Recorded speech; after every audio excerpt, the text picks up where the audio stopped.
Mark Zuckerberg তার সন্তানদের Facebook ব্যবহার করতে দেন না। টিকটকের সিইও তার সন্তানদের টিকটক ব্যবহার করতে দেন না। ইউটিউবের সিইও তার সন্তানদের স্ক্রিন টাইম সীমিত করে দিয়েছেন।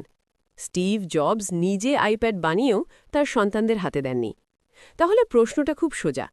যেটা তারা নিজের সন্তানের জন্য নিরাপদ মনে করে না, সেটা আমরা প্রতিদিন ঘন্টার পর ঘন্টা ব্যবহার করছি কেন?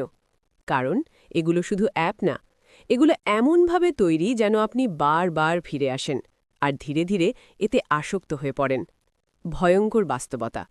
২০০০ সালের দিকে একজন মানুষ গড়ে ২-৩ মিনিট এক টানা মনোযোগ ধরে রাখতে পারত। আজ সেই সময়টা নেমে এসেছে ১ মিনিটের নিচে। মানে মাত্র কয়েক বছরে আমাদের মনোযোগ দেওয়ার ক্ষমতা অর্ধেকেরও বেশি কমে গেছে। গবেষণা বলছে, আপনি যদি প্রতিদিন ১ থেকে ৩ ঘন্টা সোশ্যাল মিডিয়া ব্যবহার করেন, তাহলে আপনার ফোকাস করার ক্ষমতা প্রায় ৪০% পর্যন্ত কমে যেতে পারে। এখন আমরা একদিনে যত তথ্য দেখি, আগের যুগের একজন মানুষ হয়তো সারা জীবনেও এত দেখত না। আপনার অবস্থাটা যদি এমন হয়, ৫ মিনিট বসে থাকতে পারেন না, পড়তে বসলে বারবার ফোন ধরেন, কাজের মাঝে অজান্তেই স্ক্রল করতে থাকেন, তাহলে এটা শুধু খারাপ অভ্যাস না, এটা আপনার মস্তিষ্কের কন্ডিশনিং।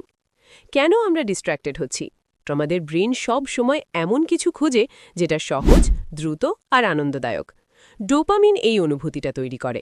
সোশ্যাল মিডিয়া এই ডোপামিন এত দ্রুত দেয় যে স্বাভাবিক কাজগুলো যেমন পড়াশোনা, কাজ আপনার কাছে বিরক্তিকর লাগতে শুরু করে।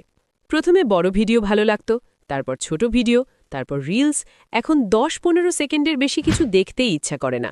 এটাই হলো ওভার স্টিমুলেশন। কিন্তু সমাধান আছে, প্রাচীন, প্রমাণিত। Marcus Aurelius, Leonardo da Vinci, Isaac Newton, তারা সবাই একটা জিনিস বুঝেছিল, গভীর মনোযোগী আসল শক্তি। আর এটা ফিরে পাওয়ার একটা সহজ পদ্ধতি আছে। ৪ ধাপে ফোকাস ফিরে পাওয়ার সিস্টেম। ১. কঠিন কাজ বেছে নিন।